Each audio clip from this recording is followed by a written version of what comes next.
carrera de neumología pediátrica se tiene sobre un tópico del cual la evidencia, que ahora muy sonada y reconocida, concluye señalando que el nivel es bajo y que se necesitan más gastos, y después de tantos y varios años de confrontar el mismo dilema, la pregunta sería: ¿qué hacer entonces si no tenemos la suficiente evidencia? Hablar de aspiración pulmonar crónica, o como nos gusta a nosotros definirlo, neumopatía por aspiración, es hablar de un padecimiento grave porque implica una elevada morbilidad cardiorrespiratoria, la cual desafortunadamente nos damos cuenta de ella cuando realmente ha pasado ya mucho tiempo. Es un problema que en las fases agudas puede generar la muerte de los pacientes, sobre todo en eventos de aspiración masiva. El problema en realidad cuando hablamos de aspiración pulmonar o neumopatía por aspiración es señalar que hasta este momento no existe ningún signo, síntoma o procedimiento diagnóstico que nos permite establecer fehacientemente el evento de aspiración pulmonar crónica.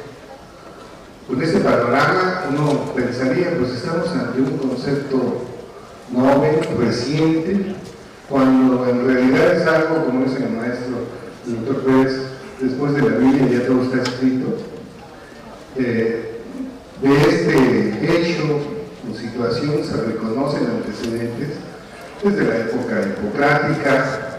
Ya Hipócrates señalaba que forzando la dilución ocasionaba una tos maligna. Anacreón habla de la aspiración, de la muerte por aspiración de semillas de uva. Acuérdense de la bebida mágica y milagrosa en esa época, y no es sino hasta apenas hace un par de décadas en que la sistematización bajo una observación en estos cuadros permite establecer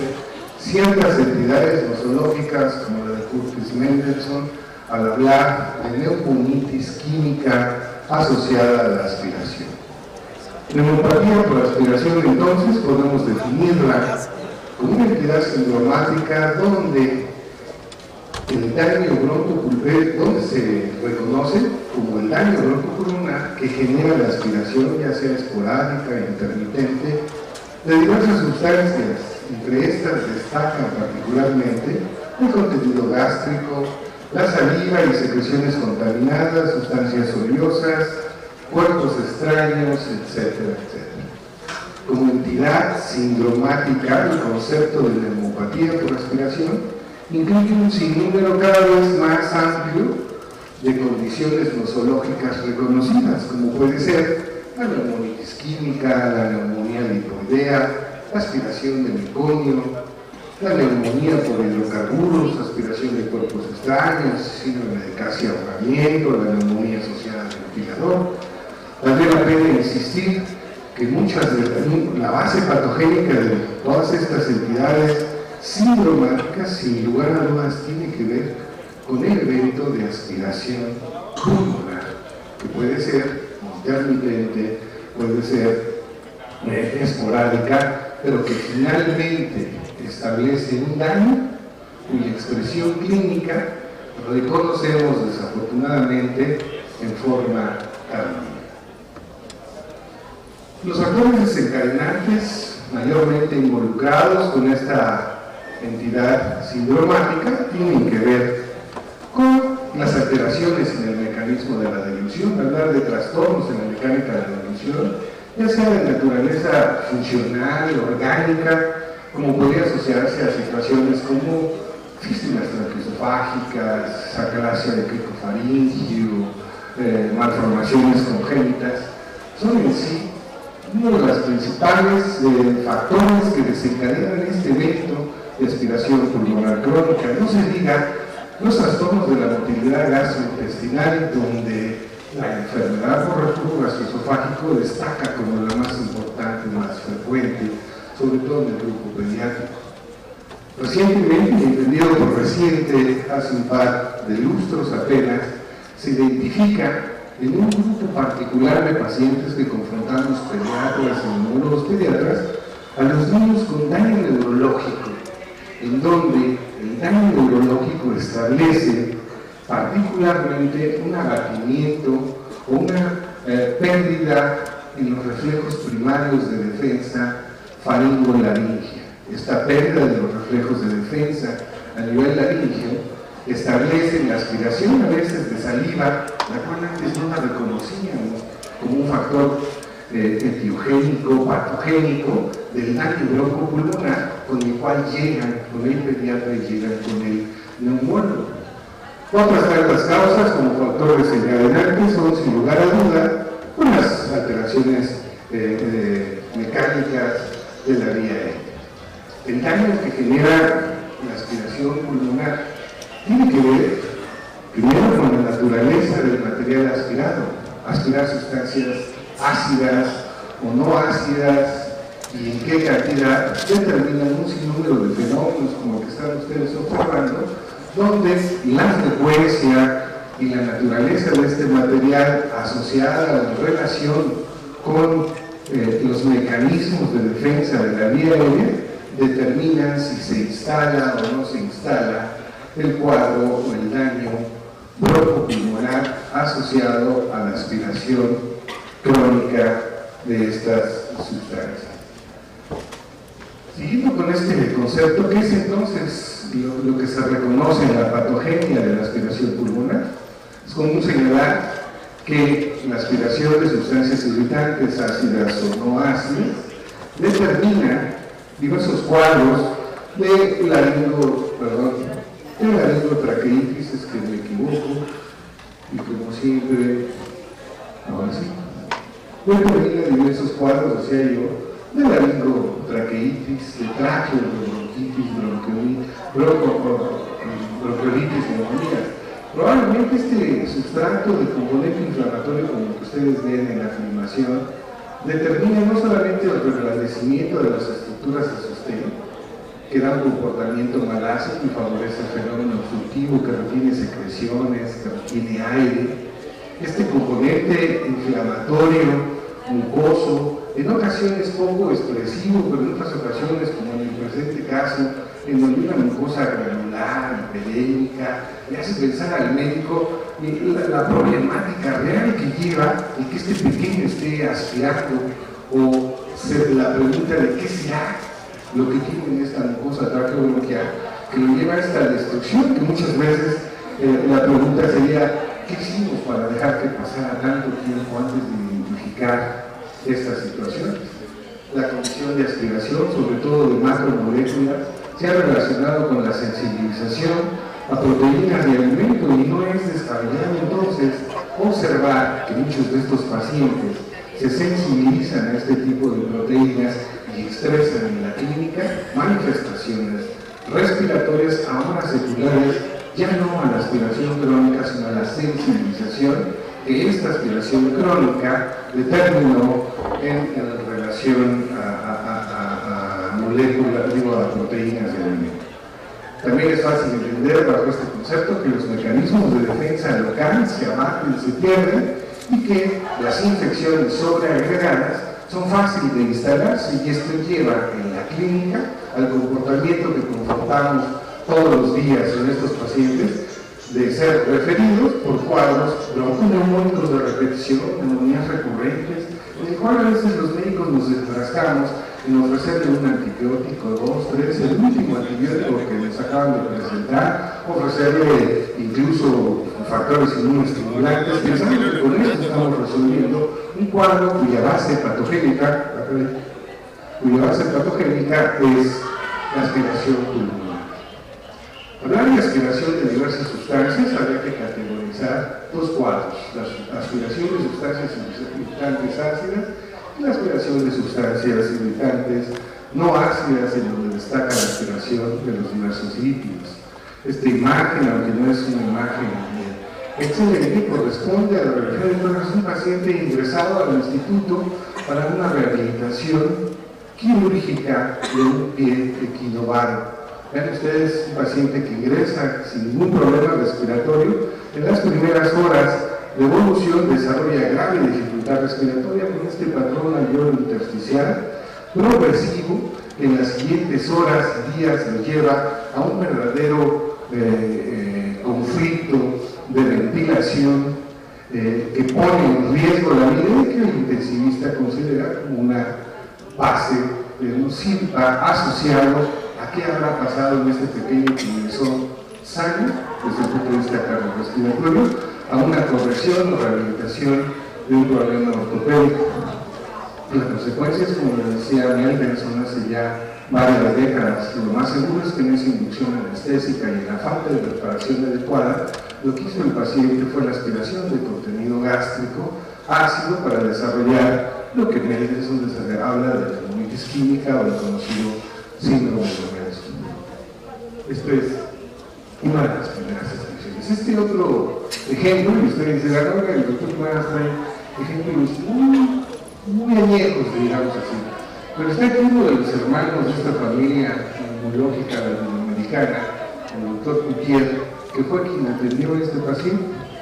Él no dejará mentir que este paciente, como sucede en muchas latitudes de Latinoamérica, con signos y síntomas respiratorios de diversa índole, presenta estas opacidades casi homogéneas para medidas finales como en alas de mariposa, que hace suponer en la actualidad y bajo los conceptos de la radiografía simple de tórax, muy probablemente la aspiración crónica de alguna sustancia que está formando granulomas y que para este caso corresponde a lo que a este paciente sus médicos o su médico tratante le prescribía. Vean ustedes, como a todos los niños que tienen signos y síntomas respiratorios de evolución crónica, el médico de primer contacto frecuentemente les receta algún jarabe para la tos, les receta frecuentemente vitaminas, además de los concebidos antibióticos, de los concebidos antiinflamatorios, pero no sé si se alcance a distinguir. Este médico le ofrece, bajo prescripción autorizada, que hay que darle aceite de olivo y barra, es un aceite muy bueno, puro de tártaro, y fíjense lo que le ofrecían, darle de 1 a 3 cucharadas soperas junto o antes de los alimentos. O sea, el concepto de darle aceites a los niños para limpiarles el estómago, para favorecer sus defensas, es una conducta que en este nuevo siglo milenio sigue siendo arraigada y propuesta no solamente por las familias en México, sino como en este caso, por el propio médico tratante. Luego entonces, el concepto de neumonía lipoidea no solamente tiene que ver con el ácido graso vegetal, animal o mineral que da diversos comportamientos patogénicos, sino tiene que ver mucho con las costumbres y la idea de manejo en este grupo de pacientes.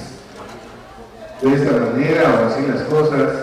habría que determinar que la aspiración de sustancias irritantes que se clasifica en ácida,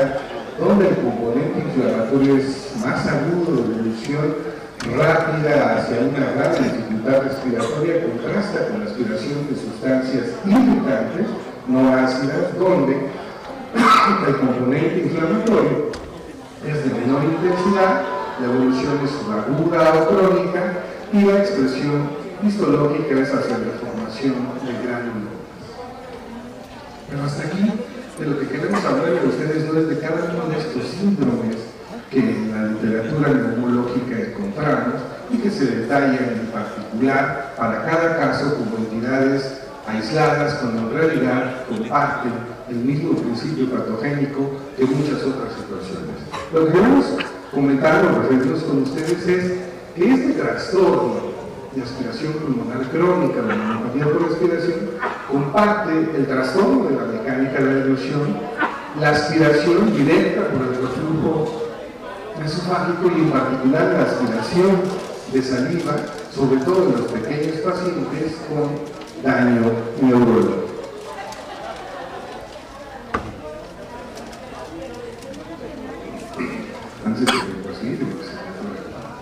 Bueno, si hablamos de estos tres mecanismos, el principio es recordar que el abatimiento de los reflejos todo en los pequeños pacientes donde la madurez de estos reflejos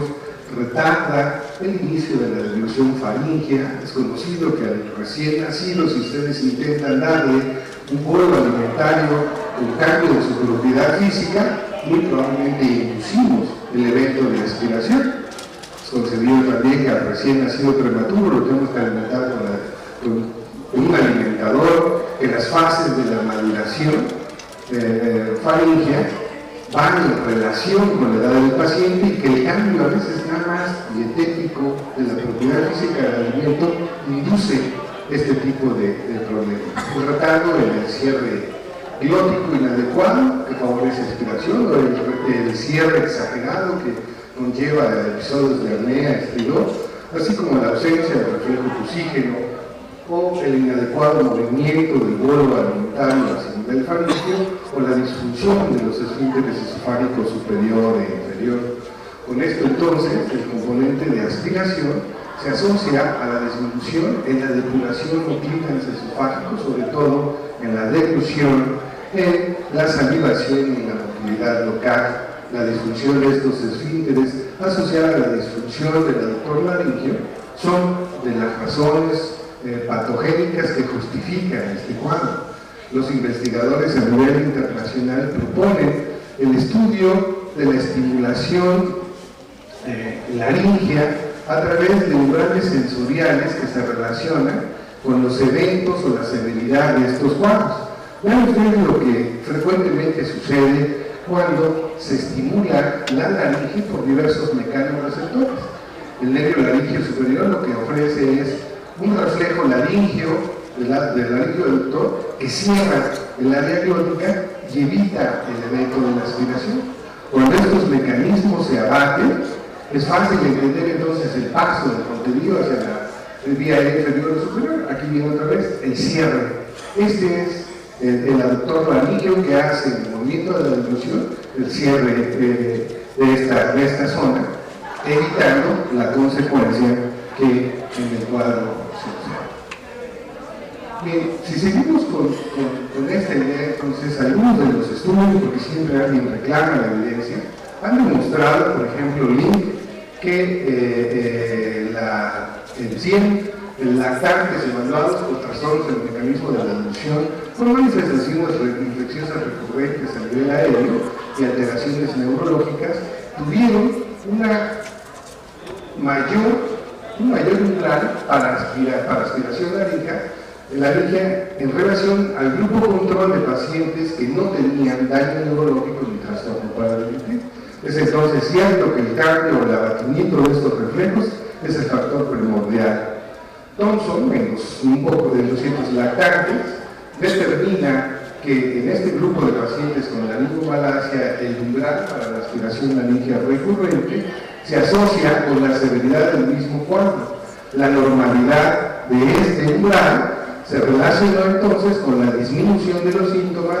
al cabo de 9 a 12 meses, tiempo en el cual a veces esperamos, o como dicen las abuelitas, ya aprenderá. No te preocupes, es todo porque le dices de comer muy a prisa, porque le insististe. El paciente, el pequeño paciente, mientras madura, uno se libera, entre comillas, de la expresión clínica, pero desafortunadamente somos nosotros los médicos y a veces el mismo familiar el que favorecemos estos cuadros en este grupo etario. Esto es lo que vemos. Es difícil señalar si este pequeño paciente en realidad todo su problema respiratorio se asocia al simple reflujo, como se ha pretendido explicar la mayor parte de las veces, o tiene que ver en realidad con abatimiento de estos mecanismos primarios de defensa, o es todo este cuadro secundario en daño neurológico. Esa triada nos hace ver pequeños pacientes irritables en su contexto, con cianotisis, con una cianorrea importante, cuya madre nos dice: oye, le doy de comer y vomita, y yo dije, simplemente es reflujo, dale tratamiento para el reflujo, se le va a quitar, y nos olvidamos de que el conflicto respiratorio no solamente se asocia al reflujo, y nos esperamos muchas veces con tratamientos innecesarios, pensando que el control de la patología digestiva es suficiente para contrarrestar la morbi letalidad que a estos pacientes en estos pacientes asociados. Los neumólogos pediatras sabemos, al igual que los pediatras, que la patología respiratoria estamos en desventaja. Fíjense ustedes que, como saben, la mayoría de las enfermedades respiratorias se manifiestan por los mismos síntomas. O sea que desde el punto de vista clínico es muy difícil que alguien que llegue y diga, tiene tos, tiene disnea, tiene sinusitis, ya sé que tiene, por esta prueba ya sé que tiene, no sé, cualquier enfermedad que ustedes me planteen en este momento, congénita, adquirida, infecciosa, no infecciosa, tendrá en la expresión clínica el mismo comportamiento, y si no hay un comportamiento del mismo tipo de síntomas que expresa, un daño broncopulmonar, donde el reto es establecer el origen, establecer la patogenia antes de que el daño broncopulmonar sea irreversible. De manera frecuente, la expresión clínica se asocia a tos, sibilancia, disfagia, cuadros de infección recurrente, neumonías, etc. Poco frecuente, afortunadamente, para el médico y sobre todo para los pacientes,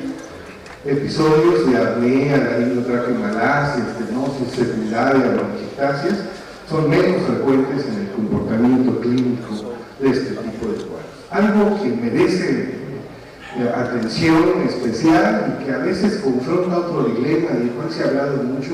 Es muy común que ustedes escuchen, es que la asociación entre reflujo gastroesofágico y asma es elevada, y que el asma es por reflujo, y que el reflujo exacerba el asma, y que el asmático provoca reflujo, y una serie de conflictos y estudios a fondo. Vean ustedes lo que se ha demostrado.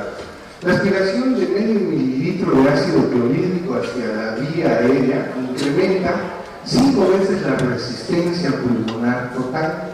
Cuando uno compara por mediciones en cuya de la resistencia de la vía aérea, sabemos que el paciente asmático leve tiene 7 veces mayor resistencia de la vía aérea que el paciente normal. En condiciones de aspiración, el incremento de la resistencia por eventos de aspiración intermitente o recurrente favorece esta resistencia periférica, y la resistencia periférica incrementada da un comportamiento clínico similar al del asmático. No es entonces difícil de entender que de manera sencilla uno puede confundir a la aspiración pulmonar crónica o broncoespasmo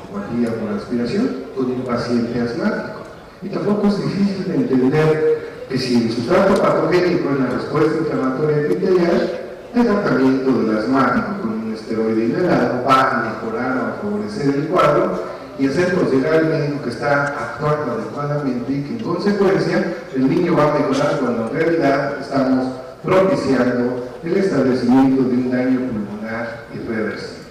Con esto,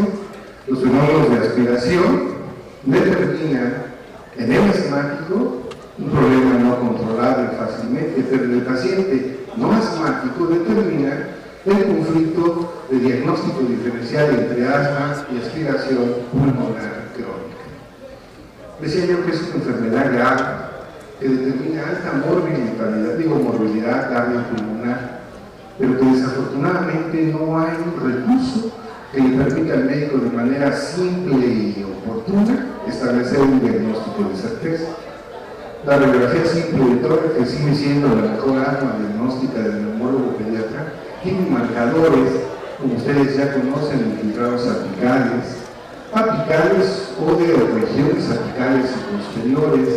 de sobreextensión de lo que se conoce como engrosamiento peribronquial sugestivos de eventos de aspiración. La tomografía de alta resolución, con su mayor sensibilidad, permite sospechar el cuadro, pero no establece el diagnóstico, pues como el cuadro clínico,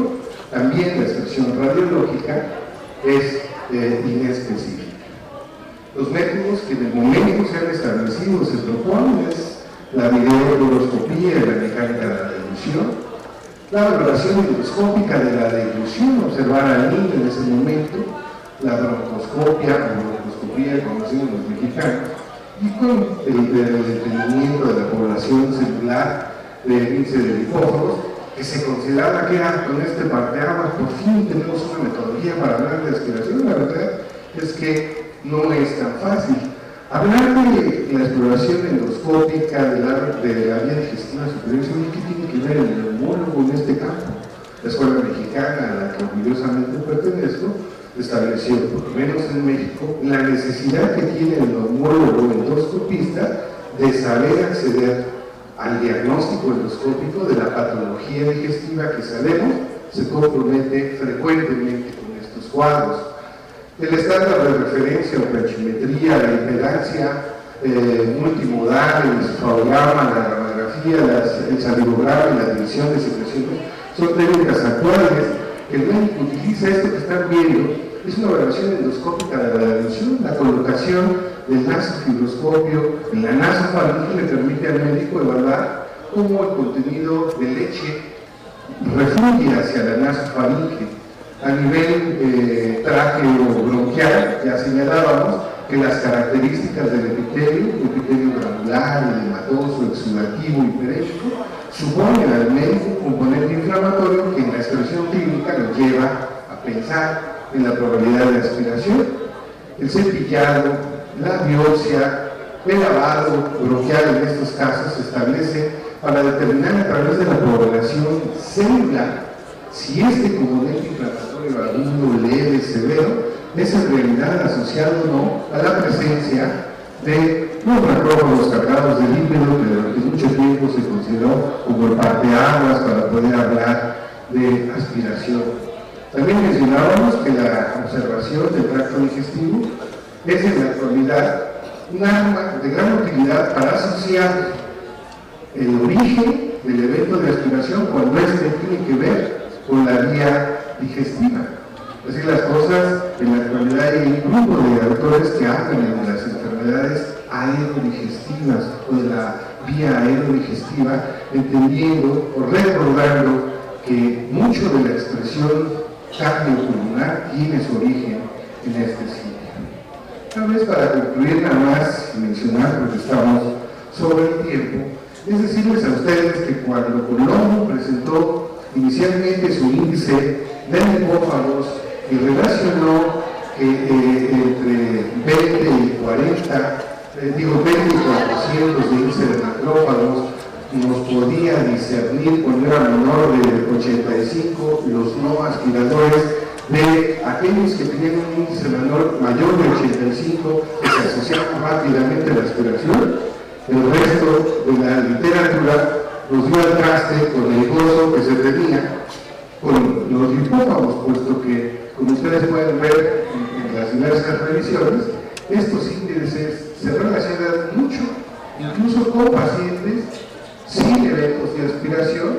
o con pacientes con eventos de aspiración, pero que en contraste con el resto de las patologías, ahora sabemos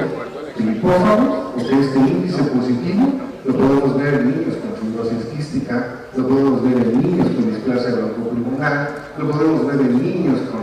neumopatía infecciosa o neumonía grave, pero entonces no es en sí, por sí mismo, el único método para establecer el diagnóstico.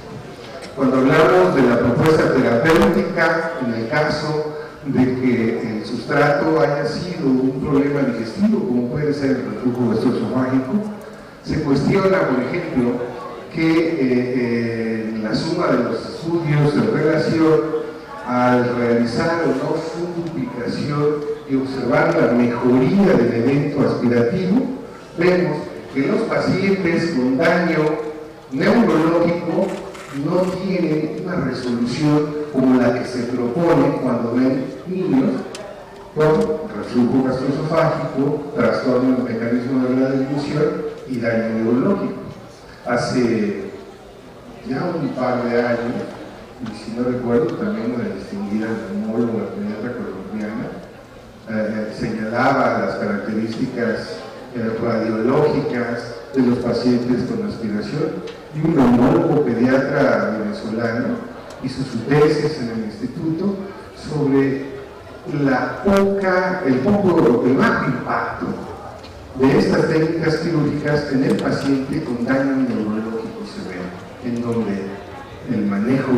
quirúrgico no modifica en realidad el comportamiento o daño bronco-pulmonar que estos pacientes en particular tienen. Las nuevas terapias, y sobre todo para contrarrestar el efecto del drowning o la hipersalinación y aspiración de saliva en el pequeño paciente, se han asociado en el pasado con el uso de anticolinérgicos. Los glicopirrolatos de administración oral se han manejado con la idea de disminuir la hipersecreción que comparten la mayoría de los pequeños con daño neurológico. En la actualidad sabemos que el uso prolongado de estos conlleva a efectos colaterales y se reserva para ciertas situaciones.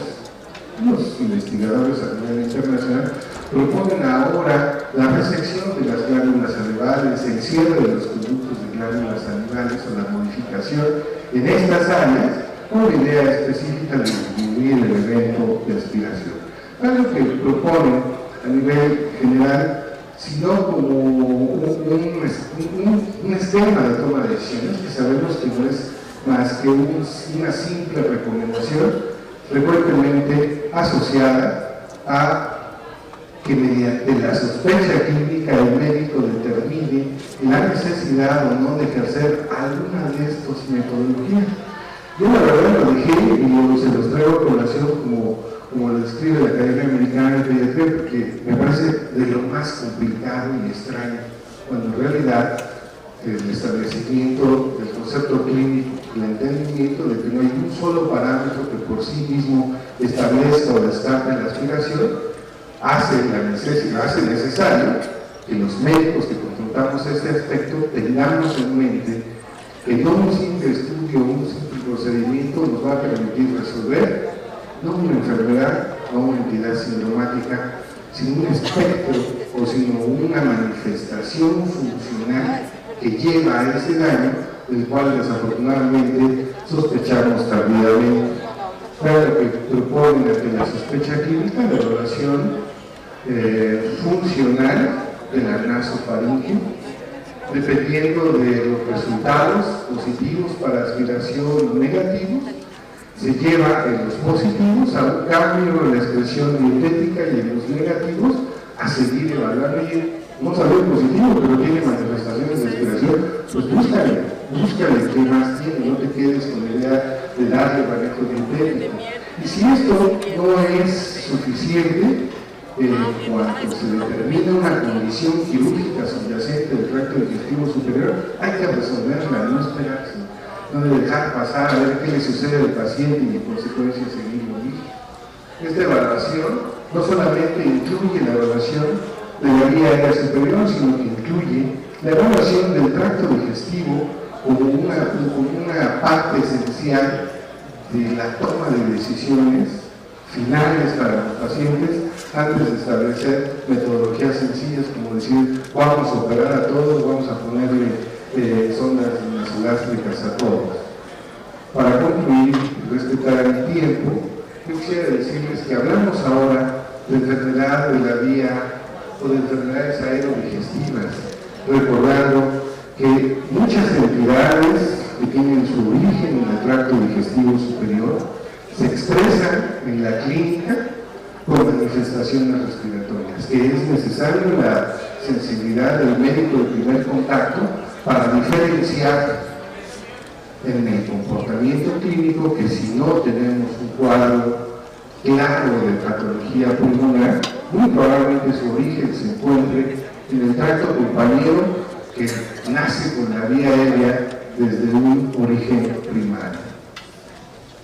Esta es mi familia y con esto quiero agradecer esta primera participación.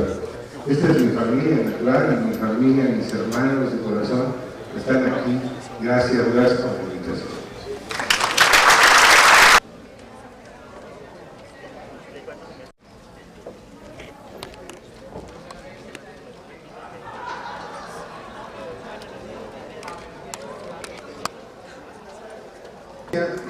Como decimos en mi tierra, ya con esto me despido, sin antes agradecerles a todos ustedes, pero que en realidad yo quiero presentarles pues ya prácticamente el enfoque del doctor Conis, con la relevancia de la broncofibroscopía en el diagnóstico y terapéutica que el neumólogo en la actualidad tiene como un recurso cuando hablamos de broncoskopia, broncoskopía, señalamos 30 años, o retrospectiva de 30 años en neumología, estudios endoscópicos. El Instituto Nacional de Pediatría es hablar del diagnóstico de la terapéutica endoscópica. Mi maestro, el doctor Pérez Fernández, quien inicia esta rutina mal llamada rutina, este procedimiento como parte integral de la enseñanza del neumólogo pediatra, me permite decirles a ustedes, después de este aprendizaje y de lo que queremos entender cuando hablamos de endoscopía, que se puede resumir en 3 virtudes, 3 gracias, que no son ni amigas del doctor Pérez, ni amigas mías, pero que creemos es esencial para garantizar buenos resultados, las mínimas complicaciones para el paciente, pero en especial la oportunidad de establecer diagnósticos certeros en forma temprana para garantizarle al paciente buenos resultados en ocasiones. Estas 3 gracias y 3 virtudes tienen que ver con cómo hacer el estudio. Ya se ha señalado la necesidad de que elegir un equipo rígido, flexible, no depende de las preferencias del endoscopista, depende de la intención del estudio, de la necesidad del paciente. El hablar del procedimiento no es simplemente hacer una broncoscopía, es recordar que este es un procedimiento médico-quirúrgico donde estamos obligados, primero, a conocer al paciente, a explorarlo, a revisar todos sus estudios, puesto que desafortunadamente a veces observamos endoscopistas que levantan las manos y dicen pásenme al que sigue, y ni siquiera conocen al paciente, no lo han explorado, no saben a lo que se van a enfrentar. La segunda virtud es el cuándo, y eso tiene que ver necesariamente con las indicaciones, pero no simplemente es decir porque tiene estridor, porque tiene sibilancia. Ustedes saben que como indicación pues existe un número cada vez mayor de signos, síntomas, entidades nosológicas o sindromáticas que por sí mismas justifican la exploración endoscópica. Es particularmente necesario en esta segunda virtud insistir cuando el endoscopista no debe de hacer una endoscopía. Esto es más relevante, mi maestro me ha enseñado, es más difícil, como lo dice él,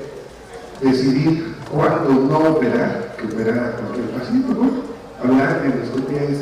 más difícil para uno que le fascina esto, cuando no hacer el estudio que hacerlo por hacerlo. Y finalmente, la tercera virtud o pilar necesario para esto es el porqué, evaluar nuestros resultados. La evaluación propia es la que le confiere a uno la solvencia para decir estoy actuando bien, porque a lo mejor decimos en la literatura y el investigador fulano señaló esto, pero no nosotros, a nosotros no nos sale igual que a los demás. Un poco de historia siempre es pertinente, también se lo aprendí al doctor Pérez Fernández, la evolución del desarrollo tecnológico,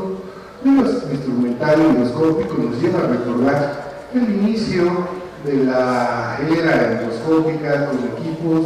rígidos cuya fuente de iluminación provenía de estos focos de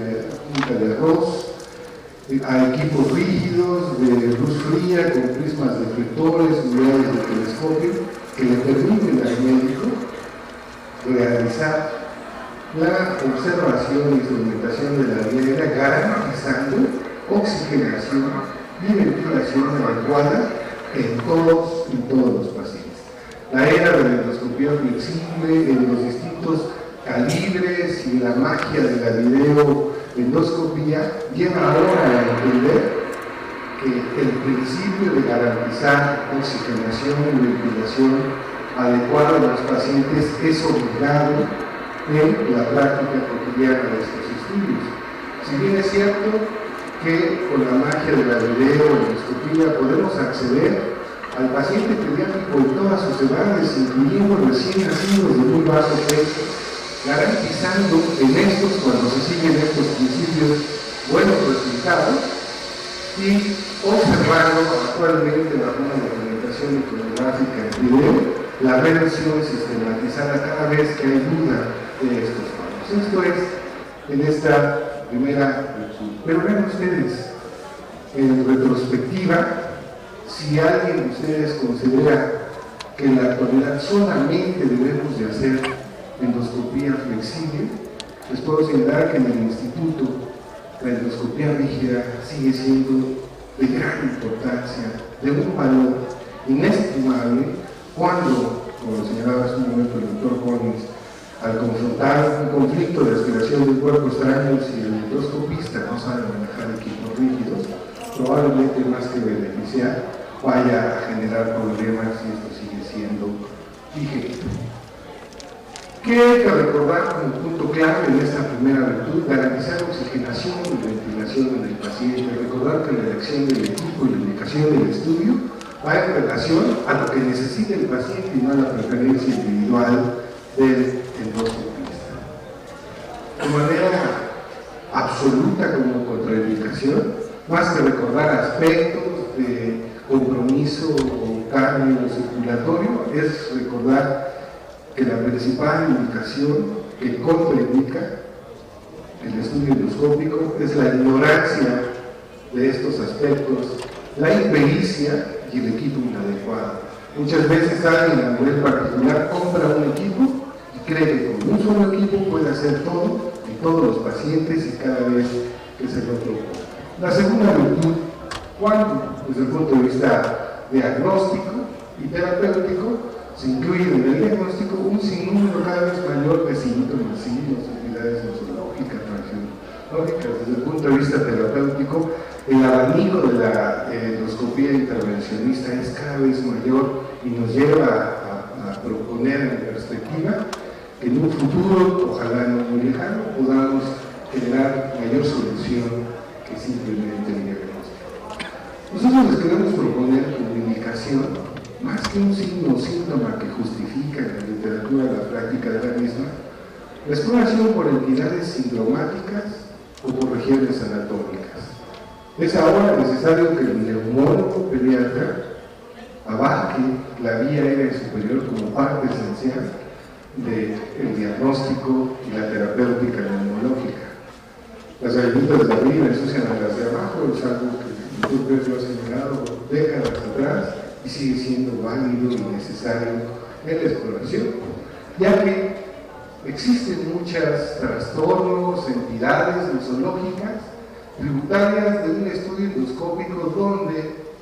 el médico neumólogo puede diferenciar entre una nasofaringe normal con un crecimiento de adenoides en la nasofaringe que contacta prácticamente con el paladar blando, de una verdadera rinosinusitis, donde la mucosa edematosa y perénica con unos cornetes contactantes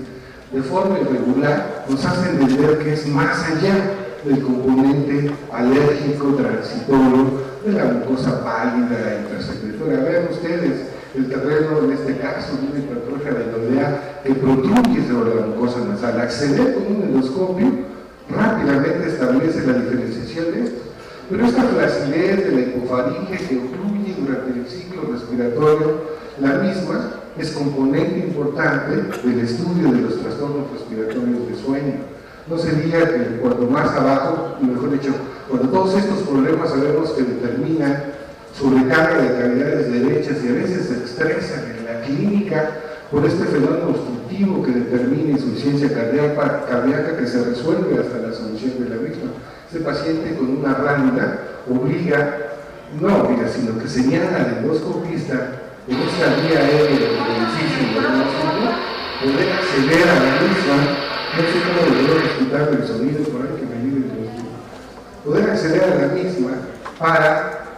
facilitar el manejo del paciente.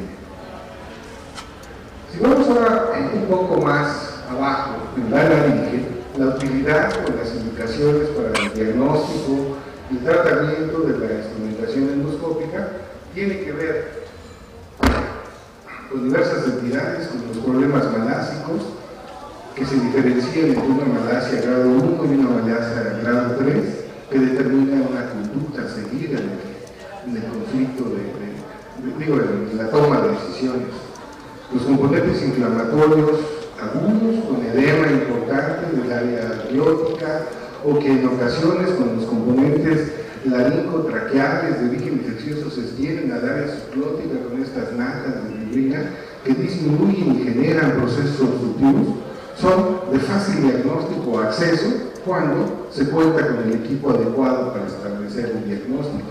La mayoría de estos cuadros evolucionan a la resolución fibrosa con estenosis subglóticas y nos permite también diferenciar de entidades congénitas como este hematoma que obstruye la vía. Esto que están viendo es un paciente con disfunción de cuerdas vocales. Vean cómo cuando mete el aire se cierran las cuerdas. Esa disfunción paradójica hace que el paciente se ahogue prácticamente durante el ciclo inspiratorio. Pero a veces nos encontramos con estas otras imágenes que dicen, ¿qué será esto? Son papilomas, son granulomas, ¿qué sucede? Es un paciente con una hiperplasia anular autoinmune, entidad poco frecuente, afortunadamente, que el estudio endoscópico permitió diferenciar. Ya señalaba el doctor Pérez en la plática de congénitos que nosotros no creemos o no reconocemos al término que en algunos libros se señala como estridor benigno. Nosotros proponemos y pensamos que el estridor de cualquier origen siempre supone una amenaza para la vida del paciente. Luego, entonces, es necesario realizar la exploración de esta zona en todos los casos o pequeños pacientes con estridor. Más abajo, a nivel del árbol braquiobronquial, las indicaciones para el diagnóstico, sobre todo de problemas braquiobronquiales asociados o no a problemas de aspiración, a problemas laringios, congénitos, ¿no? ¿Qué pasó? Determina, perdón, un poquito, ya se logró esto, determina que el médico acceda por imagen a la expresión endoscópica de la enfermedad que dio origen, como en este caso, o bien, perdón, es que se fue esto muy atrás, a ver si ahora se corre, sí. Determine por la expresión endoscópica a la causa o el origen del problema respiratorio, como el que estamos viendo aquí, de una traqueobronquitis, que generalmente se resuelve con problemas fibróticos que sabemos van a incrementar la movilidad cardiorrespiratoria que estos pacientes presentan un poco más adentro. Es fácil valorar que estas bandas fibróticas que generan el problema obstructivo requieren de la rehabilitación, ya sea endoscópica, quirúrgica de la misma. Un caso de estenosis del tercio medio de la tráquea en una paciente con una enfermedad neurológica que en marzo 10 el estudio o la exploración endoscópica muestra esta estenosis del tercio medio de la tráquea que no permite el paso del endoscopio de manera natural, porque vean cómo disminuye su luz en forma de un embudo prácticamente con estas formaciones pseudoventriculares. Hubo necesidad de intentar la rehabilitación endoscópica de esta zona y ahora para el día 25 del mismo mes, 2 semanas después de un programa de dilatación con equipo rígido, nos permitió avanzar y reconocer las estructuras traqueobronquiales inferiores y determinar con esto la solución del cuadro estenósico adquirido por un manejo ventilatorio previo apenas de 5 días. Otras indicaciones múltiples que incluyen este sinnúmero cada vez grande de manifestaciones son las malformaciones congénitas. Ya no se hacen proctoscopías, ahora la magia de la tomografía de alta resolución, y no se diga de la endoscopía virtual, parecería que le gana a la endoscopía. Nosotros decimos que si bien es cierto, de la vista nace el amor, y en Pereira no se puede enamorar fácilmente, de la endoscopía nace la pasión, porque tocamos, accedemos, llegamos al sitio. Entonces, acceder es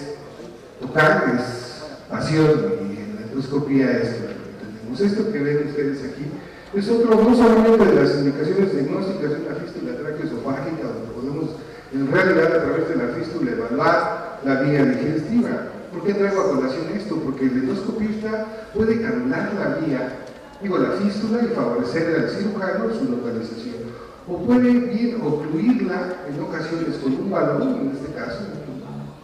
un balón de Fogarty, mientras se resuelve desde el punto de vista quirúrgico. ¿Con qué objeto? Con evitar la contaminación de la vía aérea durante el manejo quirúrgico. En ocasiones, en las recidivas, se ha intentado obstruir con metacrilatos, con dermabón, estas fístulas, tratando con esto de mejorar o rehabilitar el árbol traqueobronquial hasta alcanzar la solución quirúrgica adecuada de estos casos.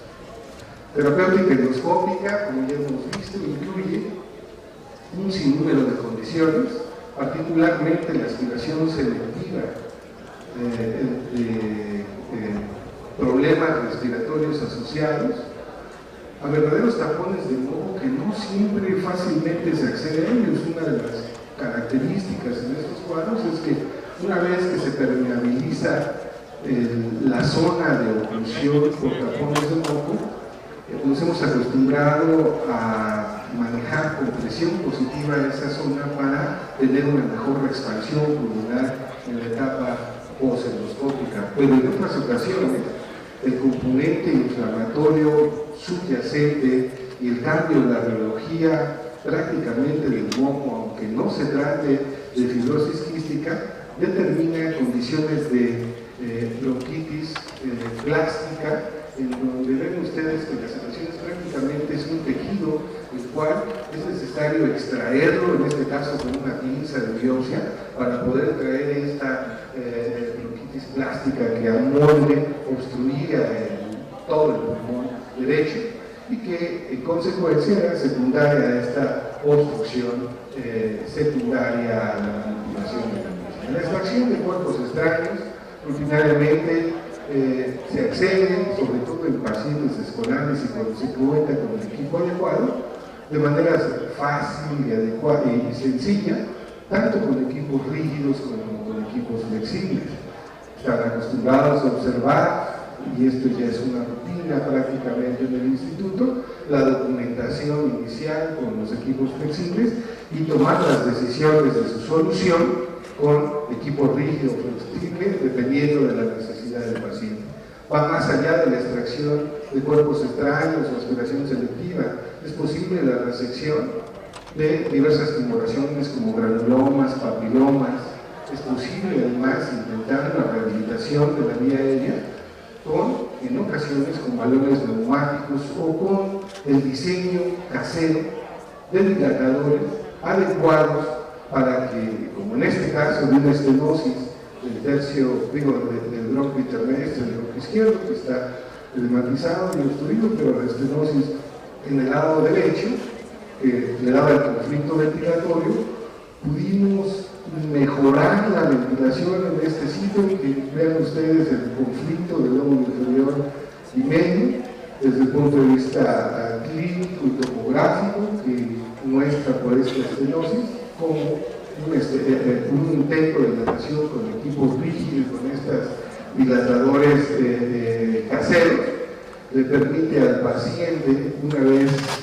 que se ha realizado la dilatación, mejorar su condición ventilatoria y con esto podrá restar la evolución. Esto es ya después de la dilatación, este incremento mínimo en el diámetro le permite mejorar la ventilación en el paciente. Para casi concluir otras indicaciones, se aplica la neumopatía intersticial, ya señalaba el doctor Collins la utilidad del caso de las hemosiderosis frecuentemente o de cualquier conflicto intersticial donde el cepillado, la biopsia bronquial constituye auxiliares diagnósticos relevantes. Algo que hemos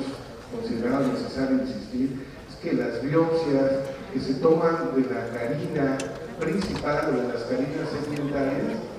representan menor morbilidad post-biopsia que cuando se intentan tomar en diferentes sitios. Este es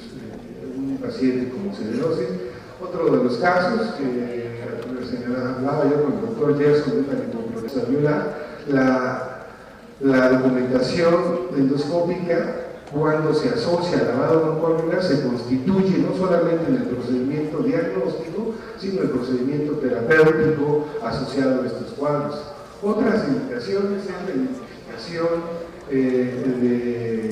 del aspirado y el cultivo de secreciones en problemas infecciosos, no solamente de neumonías recurrentes, sino de tuberculosis, de abscesos, el paciente inmunocomprometido, la identificación de áreas de sangrado, es posible en ocasiones detener la misma, ejercer acciones terapéuticas en estos sitios que disminuyen la movilidad cuando no se conoce el fondo del cuadro. Esto que están ustedes viendo, hace poco lo contábamos el doctor Pérez y un servidor de un pequeño que fue operado por un conducto y que lo que observábamos era prácticamente que ese conducto arterioso muy probablemente determinó una zona de fibrosis que ven ustedes que era un colapso prácticamente de esa zona intermedia. Es entonces necesario decirles que las diferentes técnicas auxiliares de diagnóstico y tratamiento endoscópico, como son el lavado, la biopsia bronquial y la biopsia transbronquial, son ahora reconocidas en su utilidad para las diferentes patologías. También es necesario insistir que la biopsia de glucosa y la biopsia transbronquial, como ya fue señalado en la plática anterior, es de gran especificidad para acceder sobre todo a patologías sistémicas intersticiales, donde a veces el médico no quiere acceder o no cuenta con un cirujano de excelencia que le permita ofrecerle al patólogo una muestra del tejido pulmonar con mayor tamaño.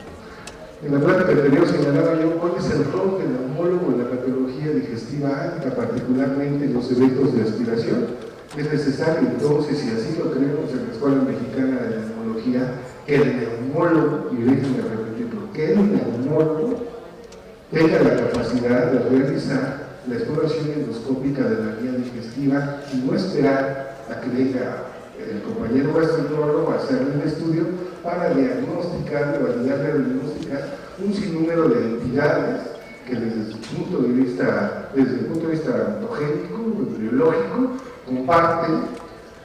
la expresión respiratoria y tienen su origen en la vía digestiva. Con este panorama, entonces, el neumólogo debe de ser lo suficientemente capaz, no solamente para establecer los fenómenos de aspiración, sino determinar la responsabilidad que tienen las hernias, la estenosis, la esofagitis, o ir un poco más allá cuando uno combina con esta zona que parecería un problema pulmonar, es en realidad una hernia paraesofágica que daba la expresión radiológica que confundió al médico, que desde el punto de vista endoscópico lo mejoró esta compresión extrínseca de la vía aérea superior, pues ante una imagen del esófago pulsátil que es fácilmente rebasable y que un tercio medio establece desde aquí la posibilidad de una anomalía vascular que se extiende no solamente del esófago, sino hacia la vía aérea. Esta es la tráquea, la clásica imagen del 8 de la compresión pulsátil fácilmente rebasable de los anillos traqueales. La broncoscopía intervencionista en el paciente pediátrico, pues se puede preguntar desde la fotoresección con láser, la electrocirugía endovenosa, la población con la terapia fotodinámica, la broncoplastía con manos, todas estas situaciones en realidad para problemas obstructivos que generan esa movilidad. En la última revisión del doctor Cox, quien ha insistido en hablar de la termoplastía bronquial, que es una de las condiciones nuevas para el tratamiento de asma de difícil control, parece ser que se está extendiendo y con buenos resultados para hablar, si no de curación, de un manejo endoscópico del paciente asmático. Con esto, la perspectiva y el futuro endoscópico pues es amplia. La tercera virtud, y ya para dejarnos tranquilos, es recordar que estos procedimientos en este momento son fáciles de realizar. Bajo estos principios se pueden considerar como seguros, eficaces, nos permiten establecer de manera certera el diagnóstico y en un gran número cada vez mayor de situaciones efectuar tratamientos resolutivos. Hoy, con equipo adecuado y experiencia en instrumentación pediátrica, podemos garantizar buenos resultados y mínimas complicaciones para el paciente. Yo, para despedirme, quiero decirles que en México las últimas maravillas, pues es maravillas arqueológicas que desde hace mucho tiempo tenemos y no nos habíamos dado cuenta de ellas. En la plática anterior, en la plática anterior les hablaba de mi familia, les presenté a mis hijos, a mis nietos, a mi sangre. Les decía yo que la sangre también es de mis hermanos latinoamericanos, varios de ellos aquí presentes, Alfredo, que me presentó hace un momento, Alex, William, el maestro, el doctor Pérez. Vean ustedes, la hermandad se va más allá. En muchos de los congresos latinoamericanos hace un par de décadas siempre nos ha acompañado, si no es que de manera física, pero siempre en el corazón. Aquí hoy homenajeamos a la doctora Magnolia Arango, el doctor Gerson, igualito, decía que igualito porque trae la misma corbata, hace un par de años. Y estos, que son el pilar de la neumología pediátrica en México y yo diría latinoamericana, y a quien hoy homenajeamos a nuestra hermana académica,